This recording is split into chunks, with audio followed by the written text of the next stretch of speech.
سو یہ سارے جو ہیں یہ سامیوں کی اولادیں تھیں، ٹھیک ہے۔ اب ارم بن سام کی جو نسل ہے اسے یہ لوگ مصر میں بھی وہی لوگ تھے، اور بابل کے لوگ بھی انہیں میں سے تھے۔ جو بابل کی طرف لوگ ہیں نیچے کی طرف عراق کی سائڈ پہ لوگ تھے، انہیں جبارین کہا جاتا تھا، ٹھیک ہے۔ اور جو مصر کی طرف لوگ چلے گئے تھے انہیں امالیق کہا جاتا تھا۔ یہ ہسٹری جاننا بہت ضروری ہے، ٹھیک ہے، کہ سام کی اولاد سے ارم بن سام کی نسل سے امالیق اور جبارہ تھے۔ بابل کی جانب عربوں کی ہجرت دو طرح سے تھی، ایک سوسر سال کے ساتھ ہوئی، دوسری بڑی تیزی میں ہوئی، مطلب جیسے عرب جو نا موو کرتے رہے، ٹھیک ہے۔ اور پھر وہی بات ہم نے پڑھا کہ جب فرات کا علاقہ تھا وہاں پہ سامیوں کا قبیلہ کلدہ آ گیا، اور وہاں پہ آ کے اس جو ہے نا بہت زیادہ جو ہے سویلائزیشن نے گرو کیا اور بوم کیا، اور وہ اس جو ہے سمرا کی تہذیبیں اور بابل کی تہذیبیں اور نینوا کی تہذیبیں وٹ ایور، مطلب وہ تو شاید ہم نے بہت ڈیٹیل میں اس کو پڑھا ہوا ہے۔ لیکن جو جزیرۃ العرب ہے وہاں پہ اتنی زیادہ جو ہے وہ ترقی نہیں تھی، ٹھیک ہے۔ اب یہ سب عرب کی سارے ہسٹری بتا رہے ہیں۔ تو عرب میں جو ہے نا وہ کہتے ہیں، شام میں کہتے ہیں کہ عرب بھی طویل عرصے سے رہائش پذیر تھے، اور ان کی موجودگی وہاں تقریباً 2500 سال سے تھی۔ تو نبی پاک نے جو بار بار شام کی طرف اشارہ کیا نا، تو شام کی جو مطلب اس لیے بھی امپورٹنس ہے کہ شام میں عرب بنیادی طور پہ بہت پہلے سے آباد تھی، جو عربی نسلیں ہیں، اور اسی وجہ سے بہت سی آپ کو حدیث میں شام کی اہمیت سے بھی پتہ چلے گا کہ اینڈ آف ٹائم میں شام کی کتنی امپورٹنس ہے۔ تو آپ اس کو آپ جو ہے نا وہ سمجھ سکتے ہیں کہ عرب جو ہے وہ کس طرح سے پھیلے ہوئے تھے ہر جگہ پہ۔ یہ تھوڑا سا ہم کو بیک گراؤنڈ دے دیں پھر آگے چلتے ہیں۔ ہم پڑھ چکے ہیں کہ اس زمانے میں جو ہے نا وہ مصر کے میں جو ہے وہ ابھی آئرن ایج نہیں آئی تھی، ہم نے ڈیٹیل میں پڑھا تھا نا لاسٹ ٹائم کہ یہ وہ زمانہ تھا 2000 قبل مسیح میں، بفور کرائسٹ، جب اس وقت یہاں پہ جو ہے وہ کاپر ایج چل رہی تھی، کاپر کے بعد آئرن ایج آئی ہے۔ تو یہ کاپر ایج کا زمانہ تھا، ابھی آئرن ایج یہاں تک اس علاقے تک نہیں پہنچی تھی، تقریباً 2500 سال پہلے کی بات کر رہی ہوں۔ مجھے بھی آپ کو بھی بڑا آکورڈ لگ رہا ہے بک سے پڑھنا، but is just a review. So اب وہ جو بات ہے نا کہ بابل جو تھا، اب حضرت ابراہیم علیہ السلام کے زمانے کو سمجھنے کی کوشش کرتے ہیں۔ کتاب ہمیں یہ بتا رہی ہے کہ جو بابل تھا اس زمانے کا وہ بڑا تجارتی مرکز تھا، اور وہاں سے پراپر جیسے وہ نہیں ہوتے جیسے ٹریڈنگ سینٹرز ہوتے ہیں یہاں، یہ وہ جگہ تھی، تو وہاں سے مال بھیجا بھی جاتا تھا اور مال آتا بھی تھا، ٹھیک ہے۔ اور جب آپ سوچیں کہ جس علاقے سے جہاں سے سر ہمارے پاکستان میں کراچی ہے نا، تو جس جگہ سے ٹریڈنگ ہو رہی ہوتی ہے نا وہ جگہ ویسے ہی بڑی مطلب کلچرلی ریچ ہوتی ہے، اور مطلب وہاں پہ خوشحالی ہوتی ہے۔ مطلب پاکستان میں باقی جتنی بھی جگہوں پہ کبھی کرائسس آئے کراچی پہ کبھی نہیں آتا، کراچی پہ ہمیشہ لیبر اویلیبل ہوتی ہے، کیونکہ وہاں سے تھرو جو ہے نا وہ آپ کا وہ ہے آپ کا کوسٹل ایریا نا، ٹریڈنگ ہوتی ہے اس کے تھرو۔ سیم سچویشن ود بابل، بابل کی بھی وہی تجارتی مرکز تھا نا، یہاں پہ آیا کرتا تھا۔ اور یہ وہ پھر ہسٹری بتا رہی ہے کہ تاریخ کے مطابق تقریباً 2200 سے بفور جو ہے اور کے باشندوں کے لیے یہاں پہ کشتیاں بھی چلتی رہتی تھیں۔ تو یہ وہ سارا سنیریو تھا جس میں حضرت ابراہیم علیہ السلام اس علاقے میں پیدا ہوئے۔ اٹ پاس دیٹ ایرا، ایسا نہیں تھا کہ حضرت ابراہیم کسی ویسے کسی کنویں میں پیدا ہو گئے قریب، یا کسی بہت زیادہ پہاڑوں میں پیدا ہوئے تھے، یا کسی ان سویلائز قسم کے اسٹرکچر میں پیدا ہوئے تھے۔ وہ جس سوسائٹی میں پیدا ہوئے تھے وہ قوم علوم و فنون اور تہذیب و تمدن کے میدان میں ایکسٹریملی جو ہے نا وہ ویل ورس تھیں، اور اس سوسائٹی کے اندر ابراہیم علیہ السلام پیدا ہوئے۔ اور ایسی سوسائٹی جس میں ٹریڈنگ ہو رہی ہو، جس میں بلڈنگس بن رہی ہوں، جس میں موومنٹس ہوں، جس میں کشتیاں ہوں، اس میں اوبیسلی ایک کلچر بھی ہوگا نا، ان کے اپنے کلچرل ویلیوز بھی ہوں گی۔ اب پرابلم یہ تھی کہ حضرت نوح کے بعد جو حضرت سام کی اولاد نے جب آباد ہوئی ہیں، تو آہستہ آہستہ جو ہے وہ بت پرستی کا انسانی فطرت ہے، وہ بار بار دوبارہ پھیلتا ہے، شیطان اپنا جال بچھاتا ہے۔ تو اہل بابل جو ہے وہ انتہائی ترقی کے ساتھ جو علم نجوم ہے نا، یعنی کہ علم نجوم کو آپ کہیں گے آسٹرونومی کہیں گے، آسٹرولوجی نہیں کہیں گے یہاں پہ، ٹھیک ہے، لیکن انہوں نے آسٹرونومی اور آسٹرونومی کو مکس کیا ہوا تھا۔ اور ان کا بلیف کیا تھا کہ جو ستارے ہیں وہ معبودوں کے ارادوں کی خبر دیتے ہیں، سبحان اللہ یعنی وہ ان کا خیال یہ ہے کہ جو گاڈس ہیں ان کی جو مومنٹس ہیں یا ان کے پلانس جو ہیں they can be trace by the moments of the stars. Wow, یعنی کہ اسٹار کی مومنٹ کے ساتھ آپ کو پتہ چلنے والا ہے کہ خدا کے کیا ارادے ہیں، یہ ان کا عقیدہ تھا۔ ظاہر پتہ اگر آپ اس عقیدے پہ شفٹ کر جائیں گے تو پھر کیا ہوگا، آپ اپنے سارے جو پروفیسز ہیں نا کہ آپ کی خوش بختی نحوست اور یہ سب چیزیں ہیں وہ اسے پتہ لگاتے تھے، اور یہ ان کی نا ٹیبلٹ سے ملتا بھی ہے، اٹس ویری کامن کہ آپ ان کی ٹیبلٹس دیکھیں نا اس زمانے کی بابل کی، تو ان کے جو بڑے بڑے مطلب کہ ان کی تو بڑی بڑی نا وہ ہمارے گروپ میں کچھ لوگ ہیں جو خود وہ دوربین کے تھرو نا دیکھنا چاہتے ہیں آسمان کو، اور اس زمانے میں ان کے بڑے بڑے وہ جو ہے نا زیگورٹس ہیں، عبادت گاہیں ہیں 2200 سال پہلے کی، 22,000، وہ اس میں باقاعدہ باقاعدہ وہ مطلب ایسی اونچی بلڈنگس بنائی ہوئی ہیں جہاں پہ جا کے وہ آسمان میں ستاروں کا مقابلہ وہ کر سکیں، مشاہدہ کر سکیں۔ سو آپ کو سمجھ میں بتا کہ یہ سارا اسٹرکچر تھا اس زمانے میں، ٹھیک ہے۔ اور وہ چاند گرہن کا بھی حساب کتاب لگا لیتے تھے۔ کلدہ اور شور زمانے کی جو سویلائزیشن ہے کہ جو لوگ ہیں وہ 3000 بفور کرائسٹ جو ہیں وہاں پہ وہ لوگ لکھنا پڑھنا بھی جانتے تھے، فن تعمیر میں بھی ان کو کمال تھا۔ محل اب میں آپ کو تصویریں دکھائی تھی نا لاسٹ سیشن میں، بڑے بڑے زیگوریٹس ہیں، اور ان میں پھر باقاعدہ جو ہیں وہ منزلیں اور باقاعدہ اس کے اسٹرکچرز، اور پھر اس میں وہ پیس رہا کرتے تھے، عبادتیں کیا کرتے تھے، میتھمیٹکس کیا کرتے تھے، مطلب ویری ویل سویلائزڈ قسم کی وہ نیشن تھی، ٹھیک ہے. اور یہ بات ہو رہی ہے اہل بابل کی، یعنی کہ عراق کی سائڈ کی بات ہو رہی ہے، جہاں پہ حضرت ابراہیم علیہ السلام پیدا ہوئے، ان کی بات ہو رہی ہے. تھوڑا سا جب آپ یہاں لیفٹ سائڈ پر جب جنوب کی طرف موو کرتے ہیں نا، ساؤتھ کی سائڈ پہ موو کریں گے، تو پھر اہل شام آ جائیں گے. جیسے ہی آپ بابل سے ادھر سر جائیں گے تو اہل شام آ جائیں گے. اور اہل شام کا بھی یہی تھا کہ اہل شام بھی انتہائی بڑی تجارتی قوم تھے، اور ان کے بھی معاملات تھے، ان کی بھی کشتیاں تیار ہوتی تھیں، اور ان کے بھی اس کا مطلب ہے ٹیکنیکل لوگ تھے. جب شپ میں آپ ٹریول کرتے ہیں تو آپ ٹیکنیکل لوگ ہوتے ہیں نا. اچھا، اس کے بعد کلچرلی بھی ویل ویرسڈ ہے. آپ دیکھیں تو صحیح کہ انہیں موسیقی بھی بتا رہے ہیں کہ انہیں موسیقی بھی تھی، آتی تھی، مصوری، مجسمہ سازی، نقش و نگار، all these things they have with them. اور اس کے بعد پھر اگر تھوڑا سا آگے جائیں تو آپ نے اگر میپ دیکھا ہو تو آپ کے بالکل اس بعد جیسے شام کی ختم ہوتی ہے بادشاہ، تو لیفٹ سائڈ پہ آپ کو مصر ملنا شروع ہو جائے گا. تو یہ تین بڑی سویلائزیشن تھی، بابل کی، سینٹر میں شام کی، اور لیفٹ سائڈ پہ مصر کی. یہ دیکھیں نیچے آپ کو حوالہ بھی مل رہا ہے. تو یہ سب ملا کے نا، تو یہ ساری کی ساری سویلائزیشن جو ہے، اہل بابل، اہل شام اور اہل مصر، دے آل ور لائک اپنے آپ کو پوری طرح سے ڈیولپ کر رہے تھے. اور ان تینوں کے اندر جو ہے نا وہ شرکیہ معاملات جو ہے وہ آ چکے ہوئے تھے. آگے ہم پڑھتے ہیں کہ کون کون سے خداؤں کی یہ پوجا کرنا شروع ہو گئے تھے. اہل مصر کا بھی یہ مسئلہ تھا کہ وہ اسٹرانومی میں بہت زیادہ اسٹرانگ تھے. ان کے ہاں تو ہر طرح کے گاڈس تھے، جو ان کے سورج کے اور چاند کے اور ستاروں کی حرکات. اور وہ آپ کو پتہ ہے جو پہلی دفعہ جو بنا تھا، کیا اسے کہتے ہیں، جو کیلنڈر تھا، لونر کیلنڈر، وہ انہوں نے ڈیولپ کیا تھا، ٹھیک ہے. اور ان کے خیر کلچرل مس بھی تھے. خیر یہ آج کا ٹاپک نہیں ہے. میں جانا چاہ رہی ہوں مذہبی صورتحال کے اوپر. مذہبی صورتحال اگر ہم دیکھیں یہاں پہ، تو عبادت جیسے میں نے کہا نا کہ چونکہ وہ بڑے امپریس تھے اسٹار سے، تو most of the time they're worshipping the stars, ٹھیک ہے. اور قرآن پاک میں اس کو بھی بڑی ڈیٹیل میں اور صراحت سے بتایا گیا. آگے ہم اس کو پڑھتے ہیں.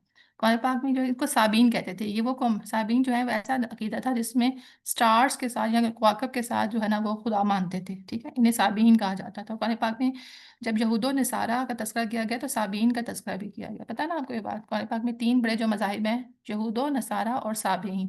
اب صابین کسے کہتے ہیں؟ صابیہ کہتے تھے کہ ہمیں اللہ تعالیٰ کی ذات اور اس کے امر و نواحی کی معرفت کے لیے ایک واسطے کی ضرورت ہے، لیکن ضروری ہے کہ یہ واسطہ روحانی ہو، اس لیے روحانی واسطہ ہی پاکیزہ ہوتا ہے.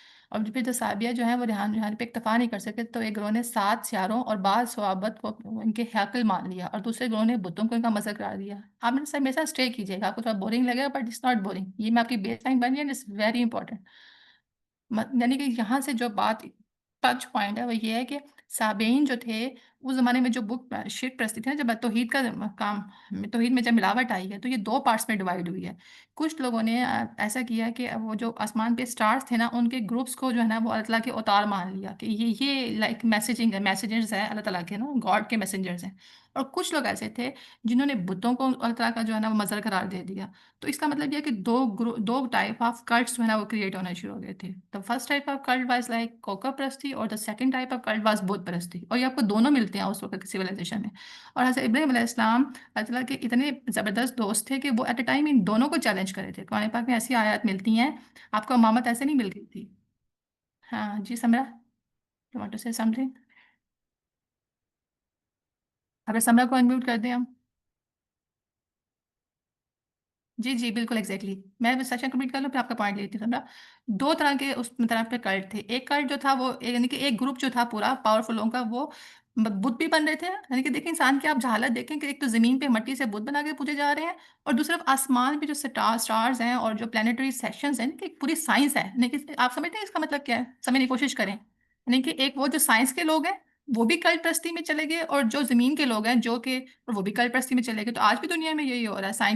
جو سائنٹسٹ ہیں جو خدا کو ڈھونڈتے ہیں وہ بھی ایتھیسٹ ہیں، اور جو دنیا میں ملا حضرات ہیں وہ بھی ایتھیسٹ ہیں، ٹھیک ہے. تو حضرت ابراہیم علیہ السلام جو ہے اس زمانے میں جب آئے تو انہوں نے کیا کیا؟ انہوں نے جو ہے وہ انہوں نے یہ دیکھیں اپنی لائن ہے، انہوں نے ہر سیارے کو ایک معبود کا نمائندہ قرار دے دیا، اور اسے معبود کے نام سے موسوم کیا. پھر انہیں معلوم ہوا کہ سورج ہر روز ایک مقام سے نہیں نکلتا بلکہ اپنی جگہ سے ہٹتا رہتا ہے. تو وہ پھر نے کیا کیا، انہوں نے کیا کیا، آسمان میں سے گردش آئی جاتا ہے. تو انہوں نے صرف کیا کہ 12 برج بنا دیے. ہمیں پتہ نا 12 برج ہیں اسٹرانومی کے، یہ بات ہم جانتے ہیں، اسٹرانومی میں 12 برج ہیں. تو یہ اس زمانے میں 12 برج بن چکے ہوئے تھے. انسان اتنی ترقی کر چکا ہوا تھا، کوئی زیادہ کوئی راکٹ سائنس نہیں ہے. دے ور سو مچ ڈیولپ نیشنز. حضرت ابراہیم علیہ السلام ہمارے لیے آج بھی نمونہ اسی لیے ہیں. امام اسی لیے کہ امام جو انہوں نے اس ٹائم پہ اسٹرگل کی تھی وہ لٹرلی آج کے ڈے میں بھی فٹ ہوتی ہے. ہمیں انہیں کو بالکل ان کے فٹ اسٹیپس پہ چلنا ہے نا. تو 12 برج وہ بنا چکے ہوئے تھے اور اس میں انہوں نے باقاعدہ ارواح کو نا کہ یہ معبودوں کا مسکن قرار دیا ہوا تھا. ٹھیک ہے. یہ آپ نے پڑھے ہوں گے وہ ہاؤس آف مجھے پائسیز کہتے ہیں، ایریز اور اس طرح کے جو 12 جو ہیں وہ سب اس زمانے میں یہ بن چکے ہوئے تھے. آگے چلتے ہیں. یہ تو تھے جنہوں نے آسمانوں پہ برج بنا کے خدا بنائے ہوئے تھے. جو دوسرا کلٹ تھا وہ تھا بتوں کا. بابل کے اندر ایک انہوں نے بہت بڑا نا بنایا ہوا تھا اور جو سب سے بڑا وہاں پہ ان کا بت تھا نا اس کا نام مردوک تھا. آپ اس کی تصویر دیکھیے گا بہت خوبصورت ہے. جب اس کا مردوک آپ انٹرنیٹ پہ دیکھتے ہیں جا کے اس کا تو اس بت کی تصویر بہت خوبصورت ہے. دوسرا جو ان کا تھا اشور کے اندر تھا وہ بھی اشور تھا نہیں کہ وہ جنگ کا دیوتا تھا. اور جو تیسرا تھا وہ ار میں تھا، وہ اس کو ننار کہتے ہیں. ننار میں نا چاند بناتے تھے یہ لوگ. یہ بھی بہت خوبصورت مطلب چاند کی طرح کا نہیں بنتا ہے. اکثر یہ آپ کو ٹیبلٹس میں نظر آئے گا. سبارہ جو ہے وہ شمش یعنی کہ شماش یعنی کہ آپ دیکھیں سورج چاند جو ہے ان کی جو ہے نا وہ پکچرز بنا کے پورا فینٹیسائز. اس کا مطلب ہے انسانی جو عقل ہے نا وہ بھی پوری طرح سے ایوالو نہیں ہوئی تھی. کھوتا کو وہ کہہ رہے ہیں کہ وہ مریخ دیوتا تھا اور جنگ اور قحط کا دیوتا تھا. اچھا دیکھیں خوبصورتی پتہ ہے کیا ہے؟ خوبصورتی یہ ہے کہ اسٹارس دین آپ کے جو ہے وہ یہاں کے سورج اور ستارے اور پھر اس پر آپ کے جو ایموشنز ہیں نا آپ کے ایموشنز ہیں جیسے آپ کا محبت، جنگ، قہر، جو جس سے انسان ایموشنلی ٹرامیٹائز یا ایموشنلی انسان امپریس ہو سکتا ہے، آپ کی جو سائیکولوجیکل ہے وہ سارے فیکٹرز ڈال کے انہوں نے ان خداؤں میں فٹ کر دیے تھے. تو اٹ واز کوائٹ کمپلیکس کہ ان کے سائیکولوجیکل چیزیں بھی آپ کو جیسے چیلنج کرنی ہے، آپ کو ان کی سائنس کو بھی چیلنج کرنا ہے اور آپ کو ان کے کلٹس کو بھی چیلنج کرنا ہے. سو دے ور لائک 3 تھنگس جو ان کو اینی سچویشن ان کو حضرت ابراہیم کو چیلنج کرنی ہوں گی نا امامت کے لیے اگر ہمیں پتہ چل جائے. ٹھیک ہے. تو اہل شام کا بھی یہ مسئلہ تھا کہ اہل شام شروع میں موحد تھے. ٹھیک ہے. اور بعد میں اپنے معبود کو بول کہتے تھے یعنی کہ ایک خدا کہتے تھے. لیکن وہ بس شروع میں توحید اپنی پیور فارم میں ہوتی ہے، پھر آہستہ آہستہ اس کی نا حالت بگاڑ دیتے ہیں. پاکستان میں بھی یہی ہو رہا ہے آج کل. تو وہ رب کو من چاہی صورتوں میں پیش کرنے لگے. ٹھیک ہے. افلاک نجوم کو خدا بنا لیا، معبودوں کی بیویاں بنا لی، دیویوں کے شوہر بنا لیے انہوں نے، اور پھر ایسا مجسمے تیار کیا. مطلب وہ آپ دیکھیں اس کے بعد پھر ایک اور بھی چیز بھی تھی کہ یہ مذہبی لوگوں کا ایک مسئلہ ہوتا ہے کہ as soon as they get powerful نا تو پھر یہ سوسائٹی کو نا بلیک میل کرتے ہیں. اللہ معاف کرے بٹ اٹ از سو. یہ اس زمانے میں بھی ہو رہا تھا، یہ آج بھی ہو رہا تھا. ہم اپنے آس پاس یہ جو ملا سوری لیکن جو کچھ ایسے کلٹس ہوتے ہیں جہاں پہ لیڈیز کو جو ہے نا وہ کیا جاتا ہے، انگیج کیا جاتا ہے اور لیڈیز کو جو ہے وہ آئی ڈونٹ نو آپ جانتے ہوں گے ویڈیوز میں دیکھتے ہوں گے.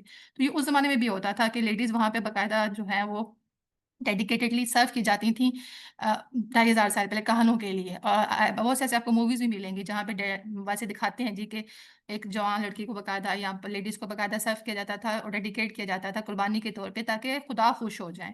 اور وہ بڑی رسپیکٹڈ خواتین ہوا کرتی تھیں. تو یہ کلٹ تو انسان کا اس زمانے میں بھی چلا آ رہا ہے. مطلب عورت جو ہے نا ہمیشہ سے نا ایک سمجھ لیں ایک استحصال یا ڈونٹ نو پتہ نہیں کیا کیا کیا کہیں اس کو ایسا نیچر کہ عورت استعمال ہوتی رہی ہے. اب آگے اگر چلیں تو رولنڈ کہتا ہے کہ مذہب کے معاملے میں مصری بہت بے وقوف اور احمق واقع ہوئے تھے. یہاں بتوں کی کثرت تھی، ان کے درمیان یہ کون لائنیں لگا رہا ہے بھائی، طبقات اور مراتب تھے. ٹھیک ہے. اور بتوں کا اگر مصر کی تہذیب دیکھیں نا تو مصر ہم کو پڑھیں کیونکہ حضرت ابراہیم علیہ السلام نے بابل میں پیدا ہوئے، پھر آپ نے شام میں ٹریول کیا اور پھر آپ مصر تک گئے. حضرت حاجہ سے جو آپ کی شادی ہوئی نا وہ مصر میں جا کے ہوئی تھی. تو یہ 3 بڑی سیولائزیشن تھی جس کو حضرت ابراہیم السلام لنک اپ اور جنگ مت کرے تھے نا، کنیکٹ کر رہے تھے آپس میں. تینوں سیولائزیشن کو حضرت ابراہیم علیہ السلام لنک اپ کر رہے تھے. میں پھر ریپیٹ کرتی ہوں بابل کی، شام کی اور سائڈ پہ مصر کی. تو مصر والوں کا بھی یہ مسئلہ تھا مور اور لیس دے ور آن سیم کلٹ. ان کے بھی وہی مسئلے تھے. معبودوں میں درائے نیل، آگ، بیر، بھیڑ، کتا، گھڑیال، نیولا، بلی، ہر چیز کو انہوں نے خدا بنائے ہوئے تھے. بلکہ میں ایک جگہ پڑھ رہی تھی لکھا ہوا تھا کہ مصر کے ہر گھر میں ایک خدا تھا. لیکن جتنے گھر تھے نا ہر گھر کے اندر اپنا ایک خدا تھا. مطلب اس حد تک بے وقوفی تھی کہ رومی شاعر کہتا ہے تاریخ مصر کے اندر، آپ کو بک میں یہ ریفرنس دیا ہوا ہے پیج نمبر 45 پہ، وہ یہ کہتا ہے کہ یہ اتنے احمق لوگ تھے مصر کے لوگ. دے ور سو مچ اس احمد تھے کہ ان کے معبود ایسے تھے جیسے کھیتوں میں اگتے ہوں. ان کے معبودوں کی اتنی کثرت ہو گئی تھی مصر میں کہ حد بھی کوئی نہیں تھی. ہر انسان کا اپنا خدا تھا. مطلب جتنے مرضی خدا بنائی جاؤ اور ان کے ساتھ کری جاؤ. ٹھیک ہے. تو یہ تو حد ہوگی نا. اب آپ نے پوری ایک آئیڈیا لے لیا کہ جس زمانے میں حضرت ابراہیم علیہ السلام دنیا میں تشریف لائے، اللہ نے ان کو بھیجا. یہ وہ زمانہ تھا جب ایک پوری ایرا ہزاروں کلومیٹر کا ایریا تھا اور یہاں پہ اس طرح کے معاملات تھے. اچھا تھوڑا سا نا پولیٹیکل اسٹرکچر بھی دیکھ لیتے ہیں. In terms of political structure جو تھا نا وہ آبادی 3 طبقوں کی. اور یہ پاکستان میں دنیا میں آج بھی ہوتا ہے. ہمیشہ ایک ورکنگ کلاس ہوتی ہے جس کو لوور مڈل کلاس، بلکہ لوور مڈل نہیں کہیں گے، لوور مڈل کلاس کہیں گے نا، جو جس کو غلام کہا جاتا ہے. پھر دوسرے ہوتے ہیں یہ اپر مڈل کلاس کہلائی جاتی ہے، جو آج بھی ہمارے اسٹیٹس کو کا جو کلچر ہے. اور یہ لوگ کیا ہوتے ہیں؟ سائنٹسٹ ہوتے ہیں، کلچر انجینئرز ہوتے ہیں، فارمرز ہوتے ہیں، گروورز ہوتے ہیں. اور بیسکلی یہ بیک بون ہوتے ہیں کہ سوسائٹی کے جو مشکینوں ہوتے ہیں نا، یہ سوسائٹی کی بیک بون ہوتے ہیں. And then the last one, جسے ایلیٹ آف دا ایلیٹس کہا جاتا ہے نا، اونچے طبقے کے لوگ، انویسٹرس، کلٹس، ملاز، بیوروکریٹس اینڈ اسٹیبلشمنٹ، اسٹیبلشمنٹ بھائی لوگ. So all of them combine جو ہے یہ اوپر کے ٹیئر میں آتے ہیں. سو وہاں اس زمانے میں وہاں بھی یہی ہو رہا تھا. اس زمانے میں بھی حضرت ابراہیم علیہ السلام کے زمانے میں بھی کوئی ڈفرنٹ اسٹرکچر نہیں تھا پولیٹیکل. یہی اسٹرکچر اسٹیبلش تھا کہ 3 طرح کے آپ کے اسٹیٹس کو جو ہے نا وہ تھے. اور اس میں سب سے جو مظلوم طبقہ تھا نا وہ آپ کا یہی تھا، غلام طبقہ. اور پاکستان میں تو الحمدللہ 25 میں سے کوئی میرے خیال میں 24.5 کروڑ غلام طبقہ ہے. باقی 50 لاکھ ہی ہوگا جو اوپر سے سب کو اوور رول کرتا ہے. اور پوری دنیا میں آپ یہی ہو رہا ہے. سو حضرت ابراہیم اسلام بادشاہ کو زمین کا خدا، ٹھیک ہے، بادشاہ کو زمین کا خدا، رب اور حاکم مطلق سمجھا جاتا تھا. اور آئی تھنک میرے خیال میں آج کل ہم امریکہ کو سمجھتے ہیں کہ بادشاہ ہے زمین کا. میرا خیال ایسے ہی ہے. کاہن انہیں معاشرے میں بلند مقام حاصل تھا، جس طرح سے آج کل کے پوپ ہیں، یہ جو باتیں کہیں یا جو بڑے بڑے جو پریسٹ ہیں، یہ جو کہہ دیتے ہیں تو پوری کی پوری قومیں جو ہے نا ان کے پیچھے لگ جاتی ہیں. مطلب جو پوپ کہہ دے گا وہی کام ہوگا. ادھر سے جو ہے وہ سعودی عرب سے فتویٰ آ جائے گا، وہی کام ہوگا. سو ایک چیز مناپلی کی یا برین اسٹارمنگ کی یا برین کو کسی ری اورینٹ کرنے کا جو ایک ہے نا طریقہ، ایون پاکستان میں بھی ایسا ہی ہے. جو اسلامی نظریاتی کونسل سے جو آپ کو جو ایک مل جائے گا، you have to follow it. کہ جی وہ تو اسٹیمپ لگے نا مذہبی، آپ کو ایک وہ اسٹیمپ دے دی جاتی ہے، سرٹیفکیٹ دے دیا جاتا ہے کہ یہ not your concern, it's our concern, آپ بس کو فالو کریں. سو اس سے ہم کہیں گے کہن تھے. کہن پروفیسی میں تھے. پھر فوج ہوتی ہے، فوج کا اپنا ایک معاملات ہوتے ہیں. پھر عوام تھی. اور عوام میں کون کون سے لوگ تھے؟ کاریگر، کسان، چرواہے، بڑھئی اور ملا. ٹھیک ہے، یہ ان کا اسٹرکچر تھا سارا. چلتے ہیں آگے. آپ لوگ کہہ رہے ہوں کہ میں آپ کو اتنا بور کیوں کر رہی ہوں، بٹ یہ ضروری تھا سب لوگوں کو بتانا. اب ہم آتے ہیں حضرت ابراہیم علیہ السلام کی ہم اوپر، کہ آپ کی نام و نسب ہم نے پڑھا تھا نا. حضرت ابراہیم علیہ السلام کا نام ابراہیم تھا. ابرا کا مطلب ہے فادر، اور حام جو ہے مین 2 کلموں سے مرکب ہے. اب کا مطلب ہے باپ، اور رحام کا مطلب ہے بڑی تعداد. ٹھیک ہے، یعنی بڑی ضروریت والا. ایک اور یہ ہے کہ یہ سریانی زبان کا لفظ ہے جس کے معنی ہے ابراہم، یعنی رحم دل باپ. سو آپ کے دونوں بینیفٹ ہوتے ہیں. یعنی کہ آپ person who has a lot of مطلب جن کے بچے ہوں گے یا جماعت ہوگی. اور دوسرا یہ ہے کہ رحم دل. اور خیل البریہ، جس کو ہم نے لاسٹ ٹائم میں پڑھا تھا نا، آپ کو سونے نے بتایا تھا کہ نبی پاک نے آپ حضرت ابراہیم علیہ السلام کو خیل البریہ قرار دیا تھا، کہ نیکی ہی نیکی ہے آپ کے اندر، رحم ہی رحم تھا آپ کے اندر. یہ واقعہ میں اسکپ کر جاؤں گی کہ آپ کے والد جو ہے وہ چچا کا نام آزر تھا کہ تاران تھا، وہ ایک لمبا واقعہ ہے. ٹھیک ہے، یہ نہیں ہم کرتے. ہاں جی، یہ ہم پڑھتے ہیں، ذرا بچپن پڑھتے ہیں. تو کتاب یشوع میں ہے، خداوند اسرائیل کا خدا فرماتا ہے کہ تمہارا آبا یعنی ابراہیم اور نحور کا باپ تارا قدیم زمانے میں بڑے دریا کے پار رہتے تھے اور دوسرے معبودوں کی پرستش کرتے تھے. ٹھیک ہے، وہی بات ہے. تو اب وہی بات نا کہ لوگوں نے بت بنائے ہوئے تھے. کوئی طاقت و قوت کا خدا تھا، کوئی لذت و شہوت کی دیوی ہے، کوئی بارش برساتا ہے، کوئی اولاد سے نوازتا ہے.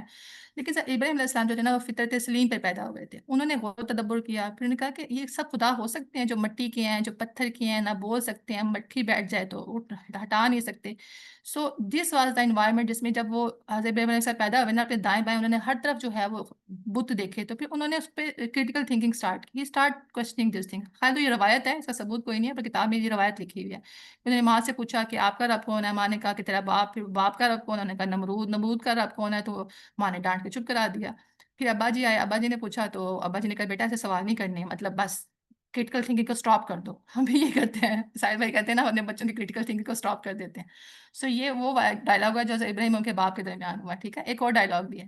ابراہیم 7 سال کا تھا تو خدا کی جستجو کرنے لگا. سو ایک دن اس نے اپنے باپ سے کہا ابا آدمی کس سے بنا؟ تو احمد باپ نے جواب دیا آدمی نے، کیونکہ تجھے میں نے بنایا ہے اور مجھے میرے باپ نے بنایا ہے. تو ابراہیم نے جواب دیا ابا ایسا تو نہیں ہے، کیونکہ میں نے ایک بوڑھے کو رو رو کے کہتے سنا ہے اے خدا تو نے مجھے بچے کیوں نہ دیے. اس کا امیزنگ. یعنی کہ وہ ان سے کہہ رہے ہیں کہ جن کے بچے نہیں ہوتے تو بس پھر اس کا مطلب ہے وہ تو بھی خدا نہ ہوا نا. کریٹیکل تھنکنگ سے انہوں نے اس کو تو وہیں پہ رد کر دیا. ایک 7 سال کے بچے نے ایک اسمارٹ موومنٹ سے مطلب ابا جی کو جو ہے نا بالکل بے بس کر دیا کہ جو اگر آپ فادر ہیں اور آپ اولاد پیدا کر سکتے ہیں تو اس کا مطلب یہ نہیں کہ آپ خدا ہیں. مطلب ایبسلیوٹلی انہوں نے اس کو کر دیا. اس طرح سے نا ابراہیم کی کریٹیکل تھنکنگ گرو کرتی رہی. میں آگے چلتی ہوں، مجھے اس کو ختم کرنا ہے سیشن کو. اب ہم آتے ہیں کہ صاحب ابراہیم السلام نے جو ہے نا وہ جو اسٹارس والا کلٹ تھا نا اسے کیسے چیلنج کیا، ذرا اس کو پڑھ لیتے ہیں.